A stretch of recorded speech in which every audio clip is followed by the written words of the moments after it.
Olá, meu nome é Nice e sejam bem-vindos a mais um áudio aqui para o canal. E hoje nós teremos o capítulo 6 do livro Por que Comigo? Mas antes eu já peço que você deixe o seu apoio, curtindo, comentando, compartilhando. E se você ainda não é inscrito, então eu peço que se inscreva.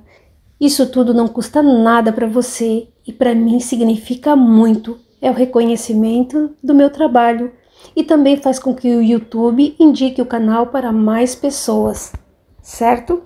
Se você quiser me apoiar de alguma outra forma, você pode dar uma olhadinha no box de descrição. Lá você vai encontrar mais informações, além da lista de playlists completa aqui do canal, ok? Então, dados os recados, vamos para o capítulo 6. A história de uma amiga. Lúcia notara, desde que conhecera Cecília, que a amiga tinha cicatrizes nos pulsos. Ela usava sempre blusas de mangas compridas, pulseiras e relógios na tentativa de ocultá-las.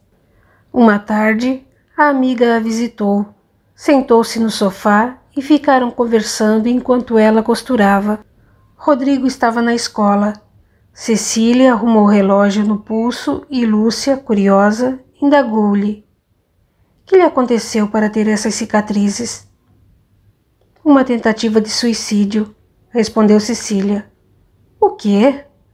Lúcia exclamou espantada, parou de costurar e olhou para ela admirada. "É uma longa história", falou Cecília. "Desculpe-me pelo meu espanto. Não quis e nem quero ser indiscreta. Estou admirada. Nunca poderia imaginar que você atentasse contra sua vida, que pode ter querido morrer." "Não, Lúcia, eu nunca quis morrer. Quis me ver livre de uma situação que me causava dor, vergonha e humilhação. Talvez seja complicado entender, mas é isso mesmo. Aconteceu comigo. Pelo meu trabalho voluntário, tenho escutado muito essa afirmação. Embora algumas pessoas não saibam compreender isso no momento em que estão sofrendo, mas é isso mesmo. A maioria quer terminar com o padecimento em que estão vivendo e não sabem como." Cecília fez uma pausa e Lúcia pensou. De fato, Cecília se dedica muito a auxiliar as pessoas. Faz um lindo trabalho de assistência social no centro espírita. Conversa com as pessoas com problemas e as orienta em entrevistas. "Às vezes nos confundimos", continuou Cecília a falar. "Não queremos abandonar a vida no corpo físico, mas nos livrar dos problemas e das dificuldades. Queremos viver, não sofrer. E a dor não se mata. Temos de achar soluções para as dificuldades, resolver os problemas. E entender o sofrimento não é fácil. Às vezes parece que não há soluções, mas há. Tudo acaba mesmo ficando no passado. Se tivermos paciência, o sofrimento passa, mas a vida não, porque esta não acaba. A pessoa tenta contra si mesmo, acha que se morrer tudo termina. Sabemos que não é assim. As dificuldades e os problemas aumentam e a dor se faz mais forte. Muitas pessoas com ideias suicidas, ao serem indagadas, querem mesmo dar fim ao sofrimento. Eu nunca quis a morte. Queria a vida diferente. Como não sabia como resolver, não tendo paciência para esperar passar, achei que se morresse, me livraria daquela situação em que me encontrava." "Ainda bem que você não morreu", Lúcia exclamou com sinceridade. "Você tem sido tão útil. Se não fosse por você, minha vida seria muito mais difícil." "Você já pensou, Lúcia, que por um ato impensado modificamos nossa vida e a existência de muitas pessoas? Com certeza, se tivesse desencarnado naquela época, não teria casado, nem seria mãe de meus filhos. Você encontraria outras amigas, seria ajudada porque merece, só que não seria por mim. Às vezes, gosto de olhar para minhas cicatrizes e orar com gratidão a Deus por não ter desencarnado. Essas marcas me incentivam a auxiliar outras pessoas como fui ajudada. Lúcia levantou-se, aproximou-se da amiga, abraçou-a e falou comovida. Que bom que você está aqui. Obrigada, agradeceu Cecília. Você quer escutar minha história? Terá paciência em me ouvir? Cecília, você já me ouviu tantas vezes. Desculpe-me. Por que está se desculpando? Perguntou Cecília. Pelo meu egoísmo. Estou sempre lhe pedindo conselhos, orientações, até às vezes me queixando. Não sei porque achei que você, por se doar tanto, não tinha e nem teve problemas. Se quiser contar para mim o que lhe aconteceu, serei discreta. Conheço-a há tempo, Lúcia. Sei que é discreta. Muitas pessoas, principalmente as que trabalham comigo no centro espírita, sabem que já tentei me matar. As causas eles sabem pela metade. Poucos têm conhecimento do que me ocorreu realmente. Quero lhe contar. Falar o que nos aconteceu a pessoas de quem gostamos, principalmente se esses fatos ainda nos afligem, suaviza nossas angústias e nos sentimos melhor. Volte a costurar. Vou tentar resumir. Lúcia sentou-se novamente em frente à máquina de costura e pôs-se a trabalhar. Cecília acomodou-se no sofá e falou pausadamente.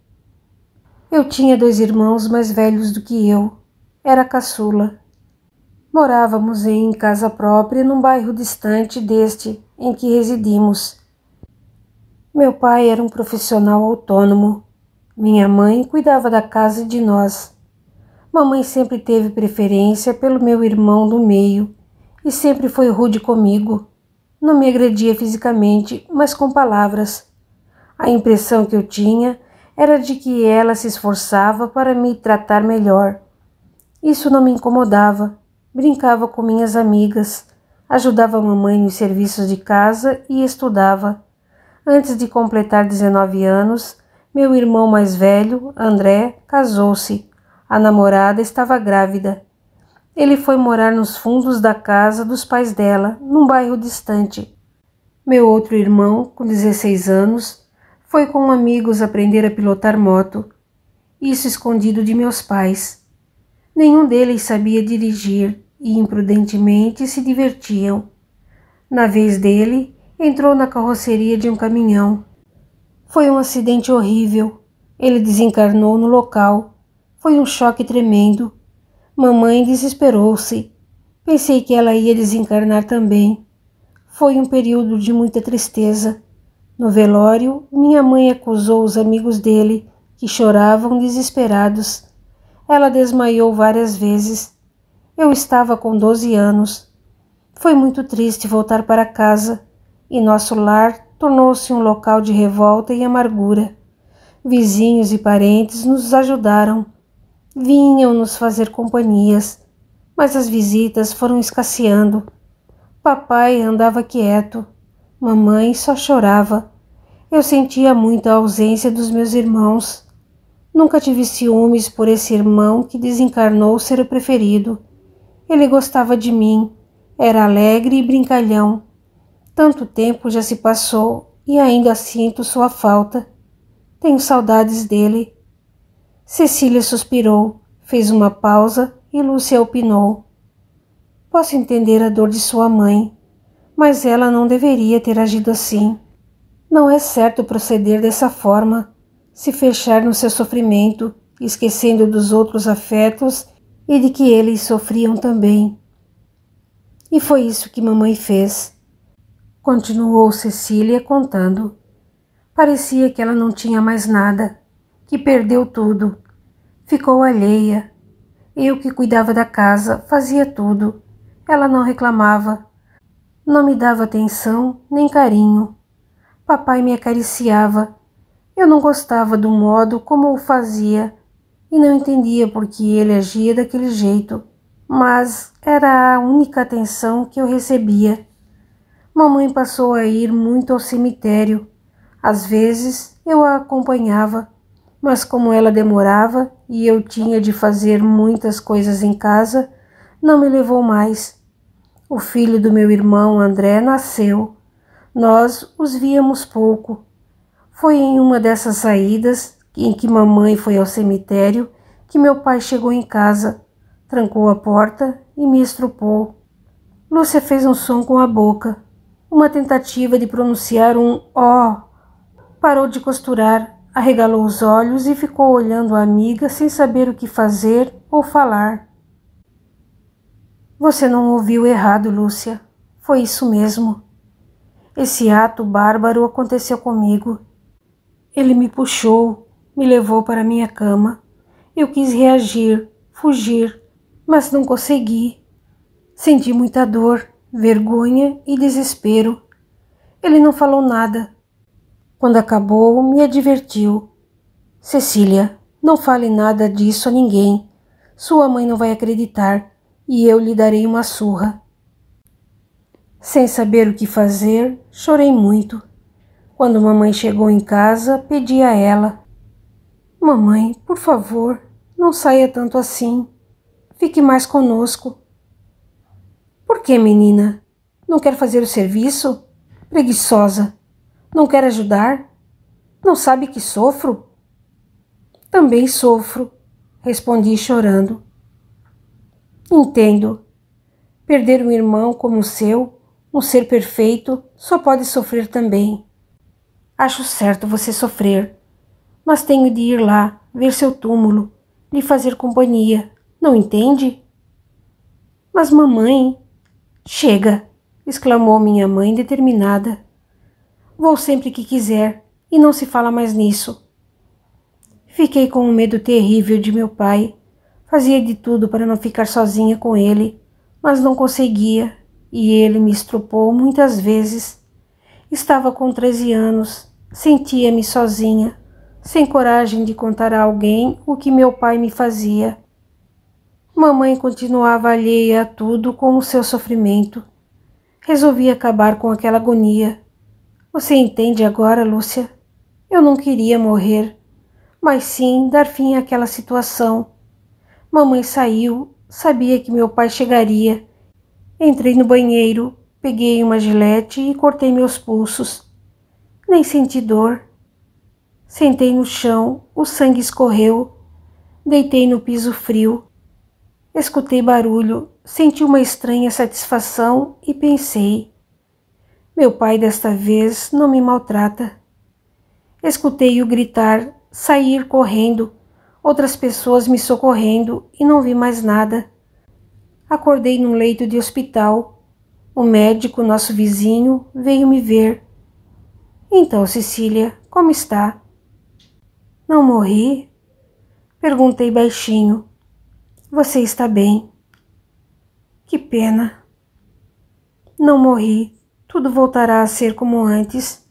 Meu pai venceu. Pensei. Minha tia Jandira, irmã de meu pai, e minha mãe entraram no quarto. Eu estava deitada recebendo soro. Abaixei os olhos quando elas se aproximaram de mim. Mamãe me criticou. Filha ingrata, por que essa tentativa de suicídio? Não lhe dou exemplo? Por mais que eu sofra, não quis morrer. Deus que é injusto. Você querendo morrer e ele leva meu filho amado. Por que não levou você? Cale-se, ordenou tia Jandira. Como você está, Cecília? Não respondi. Titia acariciou meu rosto com carinho. Mamãe me indagou. Por que fez isso? Por que tentou morrer? Titia não deixou que respondesse. Falou determinada. Cecília, você não quer vir ficar uns tempos comigo? Já pedi para seu pai, que concordou, e sua mãe não se opõe. Ela pode ir, falou mamãe. Não tenho condições de ficar vigiando-a para que não faça de novo essa asneira. Eu não gostava de tia Jandira, achava-a chata, mas poderia ser uma solução. Na casa dela, pelo menos, não havia homens. Titia era viúva, tinha 2 filhas. Uma era freira e a outra trabalhava numa outra cidade e vinha somente alguns fins de semana para visitá-la. Você me fará companhia e eu a ajudarei, disse minha tia. Concordei com a cabeça e titia decidiu tudo por mim. Vou na casa de vocês hoje e pego todas as suas coisas. Vou pedir a transferência de sua escola para uma perto do meu apartamento. O médico lhe dará alta na sexta-feira e eu virei buscá-la. Sairá daqui e vai direto comigo para meu lar. Foi somente mais tarde que entendi que estava com uma doença venérea. As enfermeiras me ensinaram a usar um remédio e tomei muitos outros. Meu pai não me visitou. Mamãe voltou mais uma vez e nessa visita conversamos pouco. Titia veio me buscar e fomos para o seu apartamento. Ela foi gentil, fez-me agrados, pediu que me sentisse à vontade, mas recomendou: você, minha sobrinha, deve esquecer os fatos desagradáveis que lhe aconteceram. Aqui eu lhe garanto que nada de mal lhe acontecerá.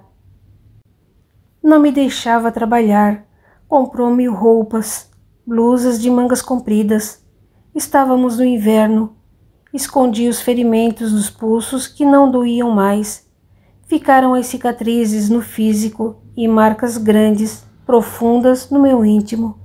Titia convidava minhas colegas de classe, vizinhas do prédio, garotas da minha idade, a ir ao seu apartamento e nos agradava. Saía comigo, passeávamos, ela tentava me distrair, alegrar-me. Ela gostava de mim de verdade. Eu já não a achava mais chata e aos poucos fui gostando dela. Meses depois a amava como se fosse ela minha mãe. No verão, titia comprou para mim relógios e pulseiras largas e pediu que eu as usasse. Falou para todos os vizinhos e amigos que eu, por sofrer muito com a morte do meu irmão, tentei o suicídio, que estava morando com ela porque minha mãe estava deprimida. Passei a ser muito retraída e tímida. Achava que era diferente. Sentia-me suja e culpada. Sim, Lúcia, sentia culpa por ter permitido o meu pai fazer o que me fez.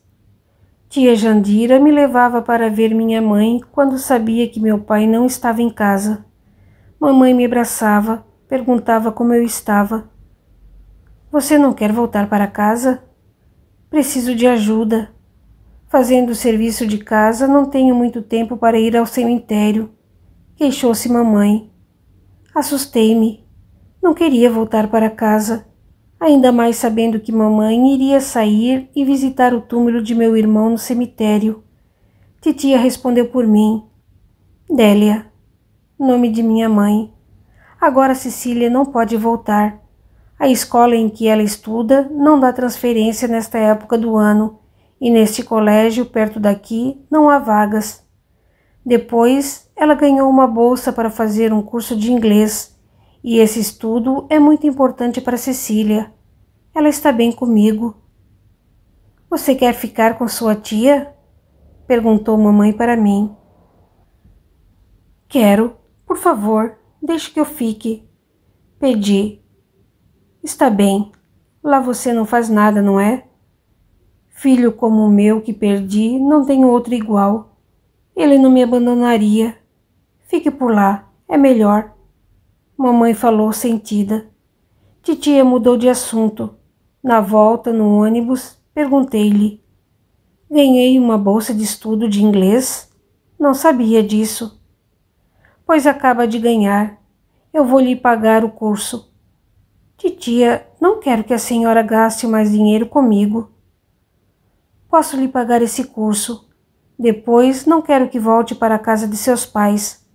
Você quer voltar? Perguntou tia Jandira. Quero ficar com a senhora. Declarei e agradeci com sinceridade. Obrigada, titia. Não mais comentamos sobre a minha tentativa de suicídio. Foi somente muitos anos depois, quando já estava casada e titia doente, que ela me contou que sabia de tudo e me falou o que aconteceu comigo quando cortei os pulsos. Quando o papai me viu ensanguentada, gritou por socorro. Um vizinho que era médico e estava saindo de casa para ir ao trabalho me prestou os primeiros socorros e me levou para o hospital. Devo ter falado do estupro, porque me examinaram e constataram que estava com uma doença venérea. Não devo ter falado o nome de quem me fez essa barbaridade. O médico contou à titia que eu estava com uma doença sexualmente transmissível e que já tivera relações sexuais. Minha tia pediu para ele não comentar esse fato com meus pais, alegando que eles estavam traumatizados com a perda do filho e que eu certamente tivera um namorado que terminara com o namoro, me levando a cometer aquela imprudência e que se responsabilizaria por mim. Não ficou sabendo se o médico desconfiou ou não, mas ele fez o que titia lhe pediu e não comentou com ninguém. Tia Jandira conhecia o irmão, meu pai. Tinha certeza de que fora ele. Protegeu o irmão, a família de um escândalo. Achou que se mamãe soubesse iria morrer de desgosto. Depois seria a palavra dele, que com certeza negaria, contra a minha. Disse-me que pensou em mim também. Se o assunto viesse a público, sofreria muito por comentários e seria sempre lembrada como a menina que foi estrupada pelo pai. Aproveitando que Cecília fez uma pausa, Lúcia indagou-lhe: "Você acha que sua tia agiu certo?" "Não sei, Lúcia. Às vezes acho que sim. É muito triste ser alvo de comentários.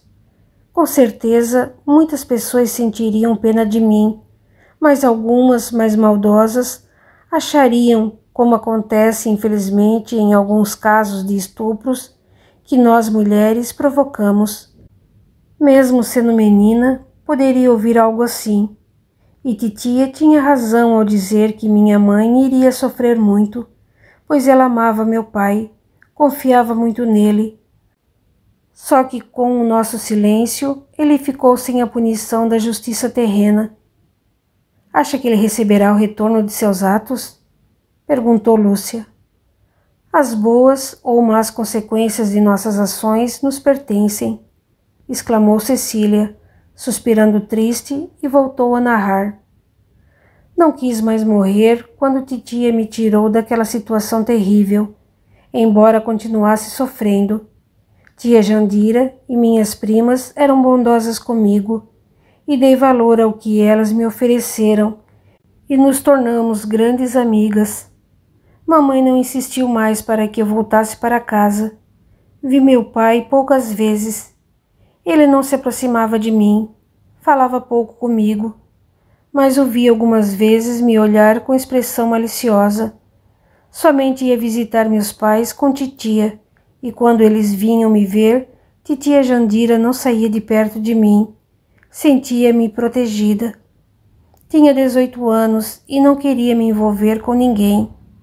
Muitos garotos queriam sair comigo. Alguns até insistiam. Conheci Celso. Ele era muito atencioso e charmoso. Uma de suas tias residia no mesmo prédio em que morávamos. Tia Jandira gostava muito dele e queria que eu o namorasse. Celso estava para se formar. Tinha um bom emprego. Ele foi persistente e acabamos por namorar. A mãe dele, minha sogra, minha grande amiga, me agradava muito. Comecei a me preocupar quando Celso começou a falar que queria casar comigo. Quanto a ele, o que aconteceu ou não? Pensava aflita. Estava agoniada, gostava de Celso, mas não permitiria que ele me tocasse. Ele percebeu que eu sofria e tentou me ajudar. Comentou com a mãe dele, que me convidou a almoçar na casa deles. Depois do almoço, minha sogra fez com que ficássemos nós três sozinhos e abordou o assunto com delicadeza. "Cecília, gostaria que me contasse o porquê dessas cicatrizes em seus pulsos." Sua tia nos contou a versão dela. Gostaria de escutar a sua. Por quê? Esse assunto me desagrada, respondi. Desagradáveis são lembranças que nos deixaram marcas. Com certeza, as dos pulsos não doem mais, mas na sua alma ainda deve doer. Sinto-a aflita. Por quê? São muitos porquês, falei. Cecília, disse minha sogra com carinho, você é boa, gentil, sua tia a ama e somente a elogia. Entretanto, você é indiferente com seus pais, não fala deles, tem mágoa de seu pai. Não creio que tenha tentado se matar porque seu irmão desencarnou. Não quer nos contar, Cecília? Celso a ama tanto e eu a quero como se fosse minha filha. Fiquei quieta por uns 2 minutos. Eles esperaram em silêncio. Tenho de resolver esse assunto, pensei. Quanto ao Celso, e terminamos o namoro. Vou sentir sua falta, mas pelo menos não o engano mais. Comecei a falar baixinho, com a cabeça baixa. Era a primeira vez que falava desse fato tão triste. Sentia no meu íntimo que deveria esconder esse assunto, como se fosse de alguma maneira culpada. Esforcei-me para falar, pois estava muito envergonhada. Durante a narrativa, alterei a voz, gritei, chorei, dei murros no sofá. Celso tentou me abraçar, confortar. Empurrei-o com violência, mas aceitei o abraço de minha sogra e fui me acalmando. Senti-me, quando terminei de falar, leve e aliviada. Meu bem, querida, amo você, declarou Celso com sinceridade e comovido. Ama mesmo depois de ter escutado tudo isso? Perguntei admirada.